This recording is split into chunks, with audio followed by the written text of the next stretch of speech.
Hi friends, 1 KG మైదా పిండికి పావు KG బియ్యం పిండి తీసుకొని ఈ కన్సిస్టెన్సీలో కలుపుకోవాలి. ఇందులోనే కేజీ షుగర్ కూడా మిక్సీ పట్టుకొని వేసుకొని ఇందులోనే కలుపుకుంటే మనకి గులాబ్ గుత్తులు అనేవి చాలా బాగా వస్తాయి.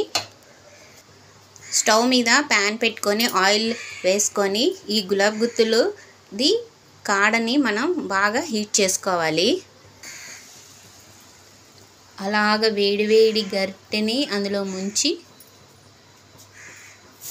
వేడి నూనెలో వేయాలి. చూడండి,